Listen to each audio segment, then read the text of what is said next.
mungkin beberapa kali saya sering menyebutkan pengen kolaborasi sama siapa gitu. Indonesia enggak gitu. Sedangkan di Indonesia ada rajanya gitu.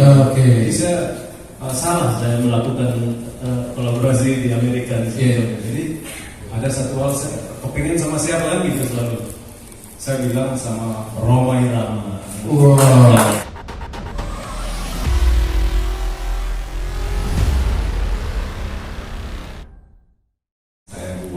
Yang tadinya belum ada judul, nggak ada liriknya tadinya.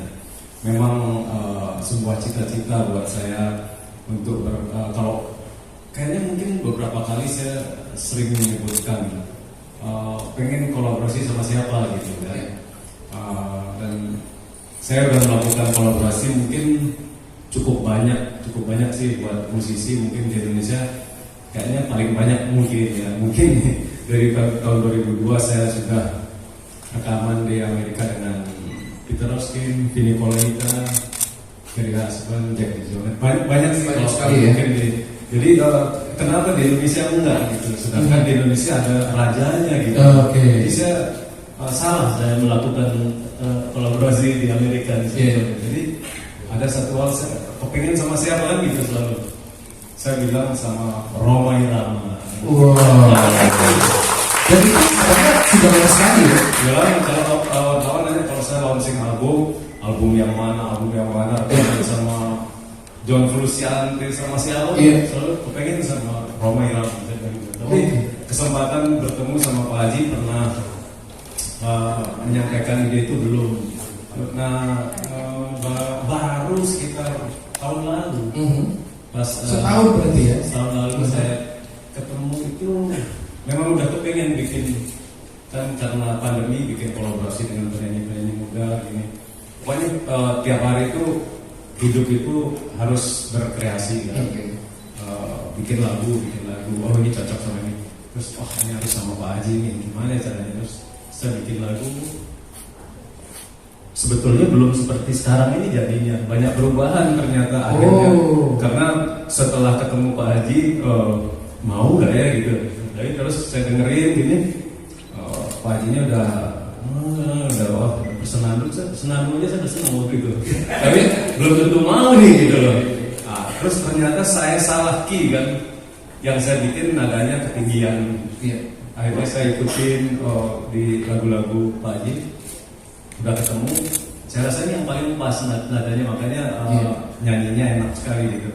Terus saya kepengennya Pak Haji yang bikin lirik, karena ya panutan bikin lirik, bikin semuanya kan lirik beliau ini kemana aja pas gitu, kemana kena. Tapi terus saya nyanyi aja deh sama ini. Ya udah akhirnya saya memaksakan diri bikin lirik. Jadilah Semara Dewi. Dan ternyata Pak Haji benar-benar rekaman, benar-benar ngisi vokal. Itu yang membuat saya kaget. Udah dikirim datanya, wah beneran ngisi vokal nih. Terus ada sayatan gitarnya itu, waduh ini sebuah rezeki yang nggak ternilai buat saya. Wow, luar biasa sekali. Boleh bukan? Ini yang menarik ya. Bang Haji ini memang pertama surprise gitu ya. Beliau adalah salah satu gitaris yang ada di Indonesia yang dicari. Tiba-tiba datang menyampaikan ajaknya untuk berkolaborasi. Saya suruh isi vokal beliau, kaget juga ya. Kaget tapi happy gitu. Saya senang sekali karena buat saya musik segala genre itu berisiko universal. Pernah beberapa kali misalnya saya melakukan katakanlah duet kolaborasi dengan musisi rock walaupun tidak dalam rekaman seperti God Bless. Kemudian sama Humus tiba-tiba beliau menyodorkan ide kita bisa kolaborasi dengan suatu single. Tentu ini sangat membahagiakan saya. Nah cuma ada satu hal itu saya dengar lagu unik gitu ya. bilang jazz bukan, dangdut bukan, pop bukan. Iya. Jadi ada potongan lagu santai, Tony Becar. Nah itu dia tuh. Saya bilang luar biasa. Oke, dan waktu itu memang saya lagi sibuk-sibuknya, banyak acara, sehingga agak tertunda. Dan di samping itu saya lama itu menyelami lagu ini. Oh, itu spesial berarti ya menyelami. Karena saya selami lagu ini karena buat saya cukup apa ya, ya unik, lagunya unik. Makanya ketika sampai dia lai lai lai lai lai lai lai lai lai lai lai lai, ini luar biasa, asik. Jadi alhamdulillah saya bersyukur bahwa dalam usia seperti ini masih ada anak muda yang ternyata masih berkenan mengajak saya untuk kolaborasi. Wih, dari muda ya. Iya, jadi ini suatu apa kehormatan buat saya dalam berkesenian. Seperti itu. Oke. Selanjutnya ke Bung Leni ini. Oh, Sadu dulu ya, semuanya Sadu. Oke, Sadu ya, Sadu. Sekarang dikenal sebagai basis band metal ya. Berada di antara dua living legend ini, bagaimana perasaannya? Atau seperti dirahasiakan biar lebih natural atau bagaimana? Pastinya Om Bujana ini kan selalu kalau bahasa Kim apa digedein terus gitu. Ya. Dalam karir saya tuh dari dia di game booster lah. Selalu diangkat sama beliau. Sempat ada kesempatan main sama Pavin dan lain sebagainya. Itu buat saya privilege yang saya nggak tahu harus kalau saya melihat dia saya nggak tahu seperti apa. Sampai pada akhirnya kadang-kadang merasa dibayar aja aneh gitu. Ilmunya yang saya dapat tuh lebih dari itu gitu. Tiba-tiba Bujana kemarin untuk siang proyek ini, Bujana bilang, "Duh, ini Virgil Berarti bakal sama Pak Haji." Wah, jadi aku nggak tahu kalau aku yang main bass awalnya. Wah, ini bakal siapa nih main bass kan gitu kan. Terus tiba-tiba kemarin, "Duh, kamu yang main bass." Wah, itu aku bisa satu track sama Pak Haji yang juga dulu Pak Haji pernah main sama papaku juga. Oh iya. Ada videonya. Bawa lagu gimana ya Pak Haji ya? Gila. Bawa lagu Gila. gitu. Terus sekarang saya bisa satu track sama Pak Haji itu nggak tahu harus ngomong apa gitu. Rasanya luar biasa. Oke. Rasanya. Terima kasih untuk kasih for trust ini. Oke, baik. Iya, lihat nih Masih desa Oke, terima kasih jawabannya ke Bung Leni ini. Entar satu lagi. Sekarang Bung Leni ini, kira-kira ketika menerima proyek ini, apa sih yang ada di kepala Bung Leni sebagai eksekutif produser di lagu Semarang itu? Saya sih nggak ada ini apa di kepala ya. Iya. Sering mau bicara. Nah, cuma nama Bang Haji ini. Oh, Saya mau nunggunya 8 bulan. 8 bulan ya? Iya, 8 bulan. Jadi didengerin diatur jadwalnya. Kan Bang Haji ini jadwalnya nggak cuma konser. Betul. Pengajian. Podcast, pengajian ya. Iya. Coba ini podcast kan sih ya? Jadi ya kayak gitu aja. Iya. Jadi ngalir aja. Oke, dan ini pun nanti kedepannya mengalir aja. Oke, baiklah kalau gitu. Penasaran sama video klipnya? Kita akan putar ya. Kita akan putar video klipnya. Main banyak not, disikat satu not sama Pak Haji udah kelepek. Langsung Iya. Luar biasa. Dan di situ ada yang nggak masuk dalam video klip itu adalah Rick Sprint. Itu salah satu engineer ya. Itu kaliber Grammy Awards pastinya. Dan dia merubah semua itu menjadi output musikal yang kita dengar hari ini. Luar biasa sekali. Boleh tepuk tangan sekali lagi.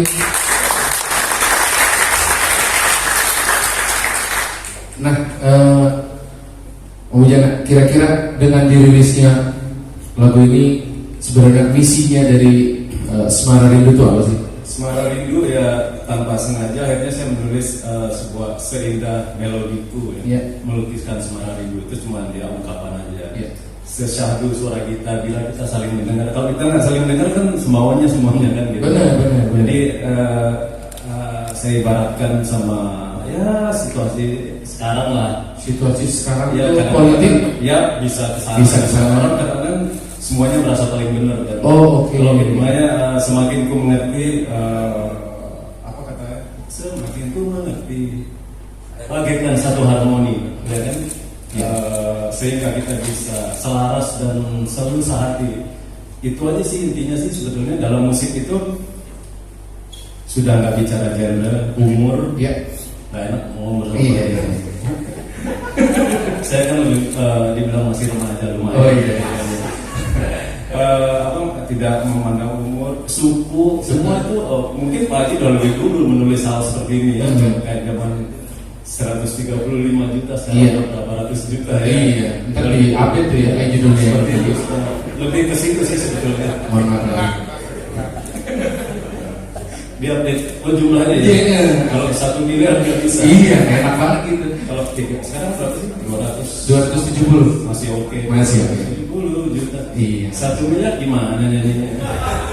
Makanya kan gimana? Oke, Bang Haji, kita mendengar bahwa paling cuma 10-20% karakter Bang Haji di situ. Bang Haji malah ngeblend sama karakternya Dewa Bujana. Dan ini sangat luar biasa sebagai living legend. Tidak begitu egois, dan ini saya respect sekali.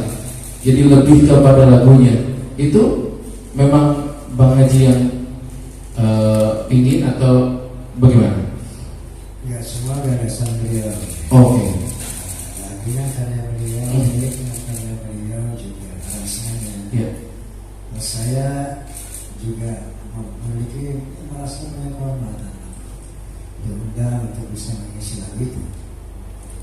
Dan sebagaimana tadi dijelaskan oleh Bung Bujana, ternyata di dalam lirik itu terkandung satu makna yang luar biasa, bahwa musik bersatukan. Melalui musik kita bisa mengajak umat bangsa untuk melakukan hal yang positif. Ada yang menarik ketika kita syuting klip, Bung Bujana ini bawa partitur ke studio, disimpan di situ di di mixer. Saya lihat judulnya Soneta Gitarku. Oh, judulnya itu Soneta Gitarku. Judulnya Soneta Gitarku. Ini judul apa? Ada pernyataan ya. Nah, di tengah syuting, lalu Bung Bujana bilang begini, Pak Haji, ini judulnya apa? Kalau menurut saya Soneta Gitarku, karena itu sudah ditulis sama dia. Apa Semara Rindu? Akhirnya ketika syuting, beliau pun bikin apa? Polling. Pos di sana langsung. Fotonya cuma berdua. Oh, rame-rame keren berdua. Semara Rindu apa Soneta Gitarku? Langsung saya putuskan. Oke. Semara Gitarku. Semara Gitarku saja.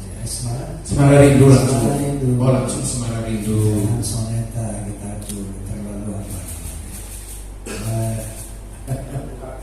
Terlalu mengajukan sonetanya. Iya.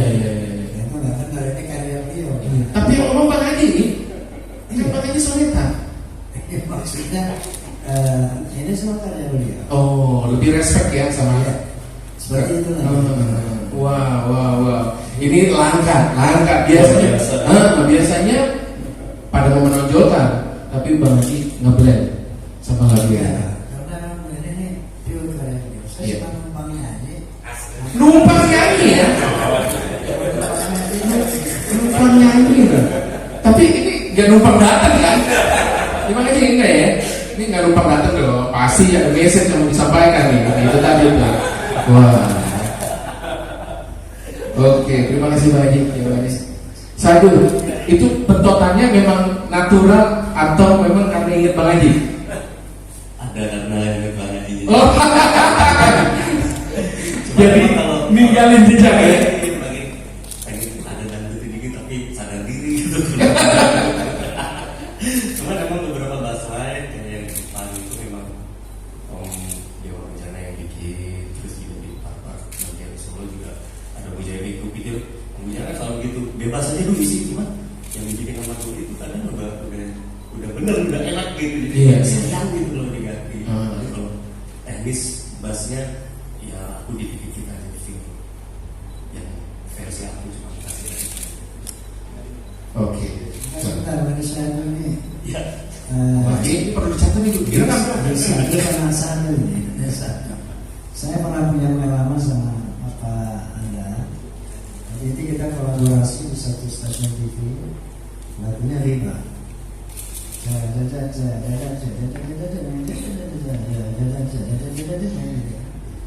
Beliau pun nulis lah. Pak Haji, lagu nggak bisa ditulis nih.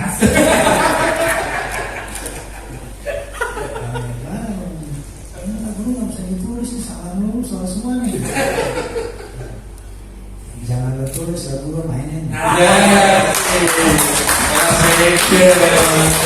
Jadi memang saya kemarin cerita sama Bung Bujana. Saya nggak ngerti musik. Saya juga pegang kepada jiwa gitu. Karena ketika saya mau ke kiri, ilmu musik bilang nggak boleh harus ke kanan. Ketika saya mau ke kanan, ilmu bilang nggak boleh harus ke kanan. Gitu. Akhirnya saya lepaskan ilmu musik itu. Jadi saya bergabung kepada dia dan umumnya lagu-lagu irama itu kebanyakan yang salah. Entah apanya, entah temponya, entah barnya, entah apanya, saya nggak peduli itu. Sehingga seorang jester ya, sekelas almarhum Bunda Rasidi, Allah maafkan. Beliau menulis isu. Wah, ini harus ditulis semua dulu nih. Kemana nih? Bilang itu saya tulis mainin aja. Karena mainnya juga main aja.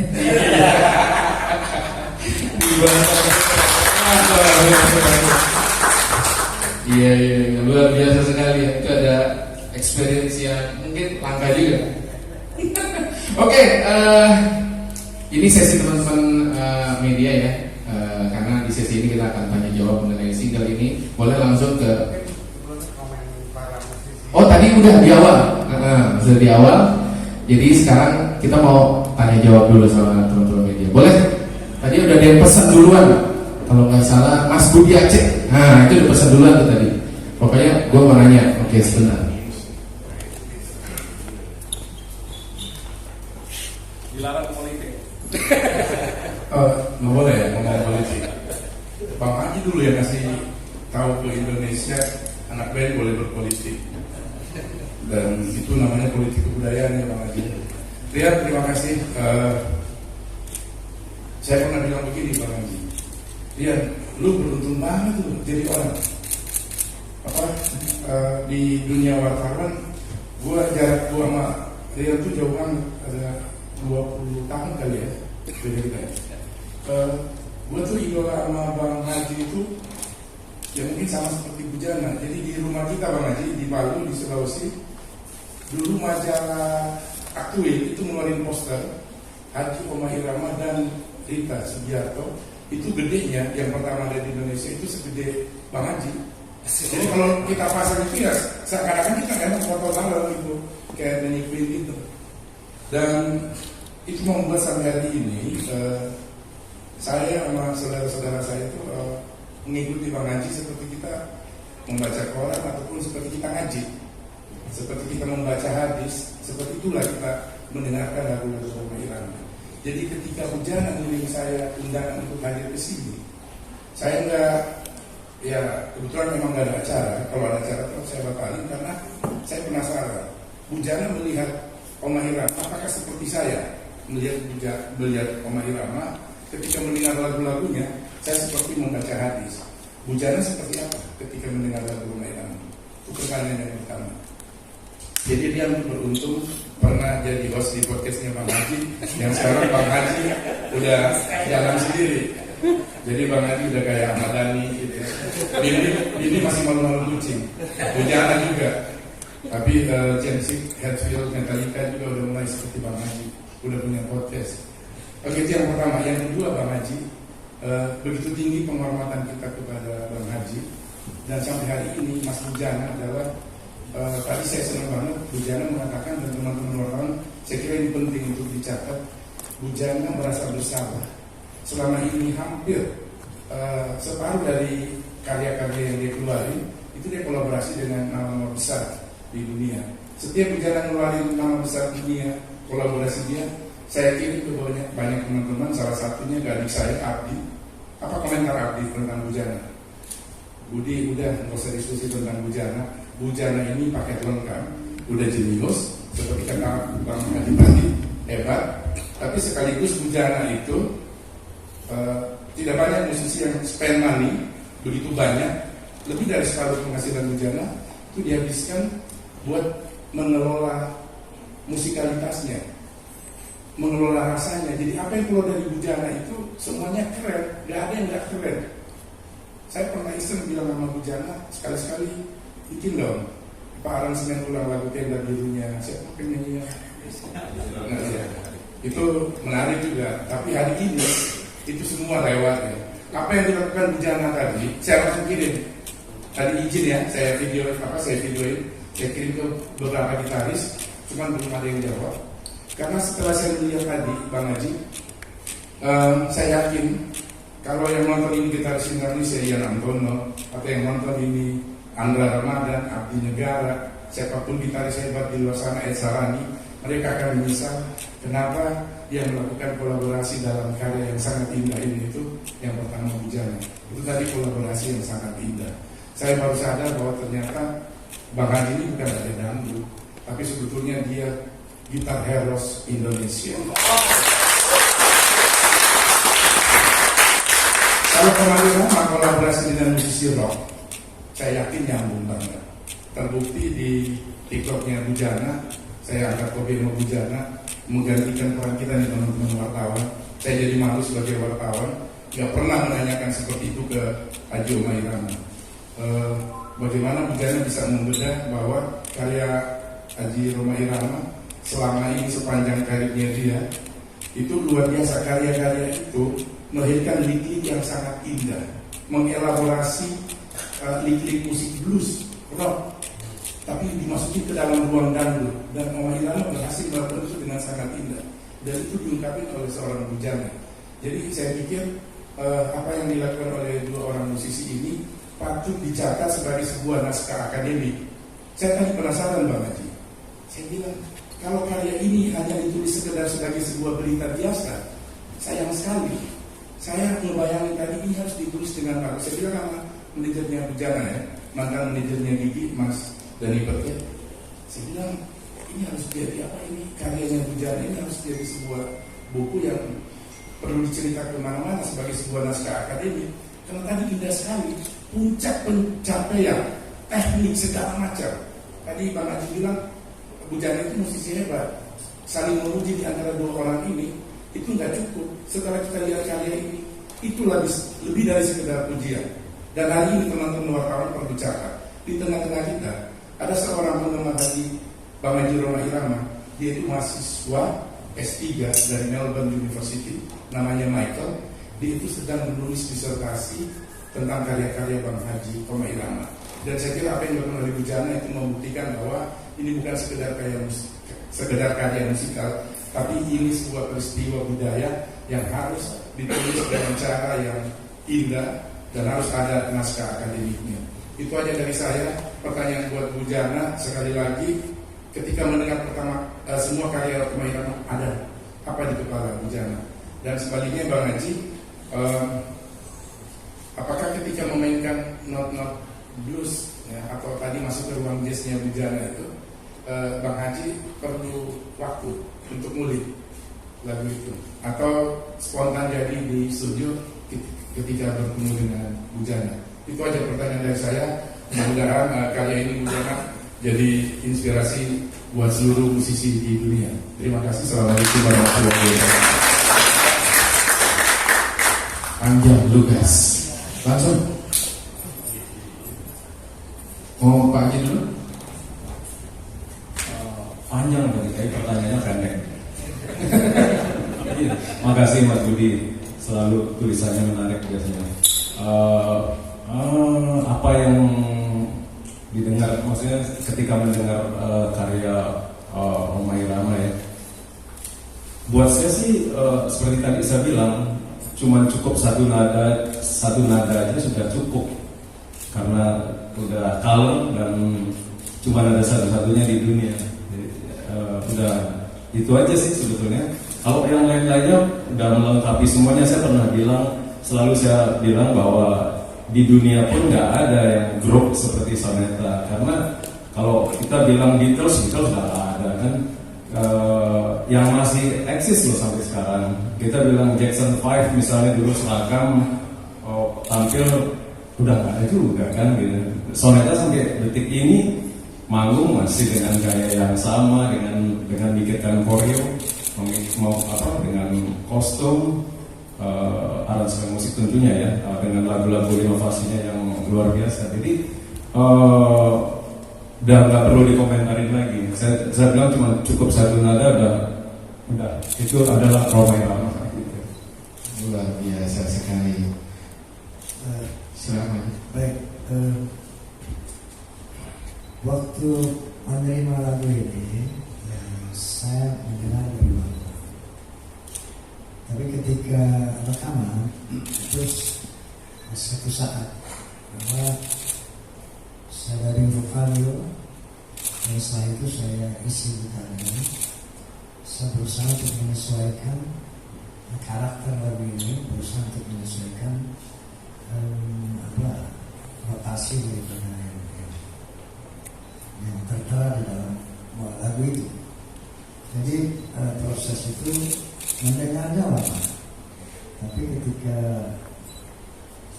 eksekusinya ya satu hari lah di studio, karena sudah dengar lama.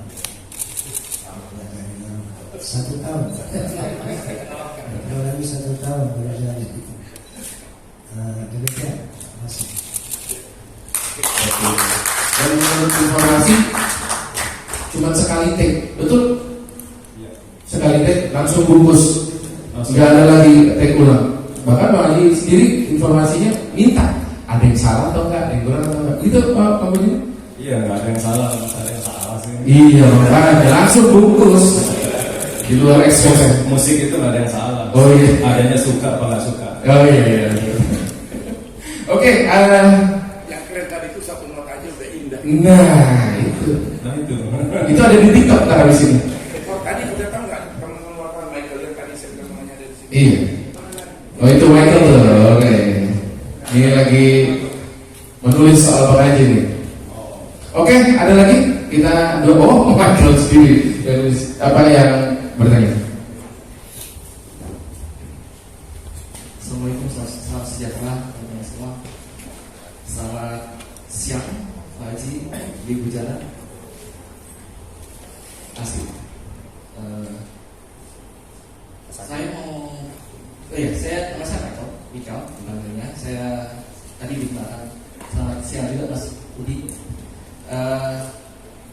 Saya sedang mengkaji dangdut dan memang tapi saya mulai mengkaji dangdut dari tahun 2011 dan sekarang lagi berkonsentrasi juga untuk dangdut dan di era saat ini, dan sangat beruntung sekali saya diajak sama Mas Bima itu untuk datang menyaksikan langsung karya yang indah sekali hari ini. Rindu dan ini sangat. Saya pikir saya akan juga mengenalkan karya ini sebagai dalam presentasi saya. Terima kasih banyak di Bujana Haji Rhoma. Tapi saya ingin coba bertanya sedikit terkait karya ini. Gitu. Di Bujana ini kan kalau di dangdut akhirnya beberapa saat lalu sudah pernah berkolaborasi juga dengan The Weekend gitu. Lalu akhirnya apa yang membedakannya, Bli? Terus akhirnya makna kolaborasi ini buat Bli Bujana apa, buat Pak Haji apa gitu untuk melakukan kolaborasi? Terima kasih. Ya, silakan. Ya kalau membedakan ya tadi ya. Ya saya pernah memang seperti awal saya bilang, saya memang di sejak pandemi bikin kolaborasi dengan banyak penyanyi, karena biasanya saya bikin instrumental, tapi bikin single-single, termasuk salah satunya adalah Dark Boy Gang. Kenapa saya waktu itu sama Dark Boy? Ya saya lihat karena apa ya, itu bukan dangdut sih, kalau Dark Boy kan ya bukan itu. Lebih ke Jawa ya, musik tradisional, lebih ke tradisional yang kayak kendang Jawa dan yang menarik liriknya karena lirik Jawa saya suka. Saya kan bahasa saya, walaupun saya orang Bali, bahasa saya bahasa Jawa, itu yang membuat saya tertarik untuk kerjasama dengan Dark Boy, dan saya lihat sangat luar biasa juga itu karyanya gitu. Tapi ya beda sekali lah tentunya sama Pak Haji, ya nggak bisa dibandingkan. Ojo dibanding-banding. Kasih bahasa Jawa. Ya kalau buat saya ojo dibanding-banding. Aduh, kalah ya? Kalah karena kalah ya. Ciut maksudnya. Gitu aja. Beda, oke. Memaknai lagu Semarang itu? Ya Semarang itu tadi sudah saya jelaskan tentang isinya. Ya itu seperti itu. Tidak apa, musik itu ya melodi ada berapa nada, sama aja manusia ada banyak juga. Semua bisa disatukan sebenarnya dengan kalau kita memikirkan, kalau kita bisa saling mendengar. Yes, dalam ya. Ya selalu selaras dan sehati. Asik. Bang Haji mungkin mau nambahin perihal makna buat Bang Haji terhadap lagu ini? Ya, bahwa keterlibatan saya dengan karya Semarang Bujana satu experience yang baru, satu pengalaman musik yang baru, itu dalam rangka memperkaya hazanah pemikiran saya sebagai musisi, dan makanya ini buat saya sebagai suatu peluang yang sangat baik, suatu kehormatan yang sangat baik terhadap saya, sehingga saya bisa melihat berbagai macam genre, berbagai macam jenis musik. Dan tentunya sebagai musisi kita harus selalu berusaha untuk terus berkreasi, karena musik itu tidak ada batasnya. Sampai kiamat pun musik ini akan terus berkembang, dan kolaborasi seperti ini adalah satu peluang untuk mengembangkan musik itu sendiri. Terima kasih. Mantap sekali jawabannya. Wah. Boleh ada lagi yang mau bertanya? Apa namanya? Tadi udah sempat dijelaskan ya, isi liriknya kan. Sekarang saya lupa liriknya. Tadi ingat. Sehingga melodiku ya menggambarkan ini sih, seperti saya sebutkan bahwa dalam musik melodi akan jadi satu harmoni, dan semuanya bisa jadi satu harmoni walaupun melodinya mau kemana-mana gitu. Terus sesadu suara kita bila kita saling mendengar. Kalau kita bersama tidak saling mendengar akan dewe-dewe kan, akan itu menggambarkan kita aja sih kadang-kadang, maksudnya apa yang terjadi gitu loh. Terus makanya di sini dalam lagu ini tidak memandang suku, genre, dan umur dan semuanya, seperti tadi saya jelaskan, karena ada kata terakhir, semakin ku mengerti bagaikan satu harmoni. Harmoni itu sangat penting sehingga kita bisa selaras dan selalu satu. Lebih menggambarkan satu keharmonisan sih sebetulnya. Saya nulis lirik ini ya cuma bagian rap aja, karena di depannya cuma melodi dari gitar. Jadi sepertinya nggak ada koreksi waktu itu, saya serahkan kepada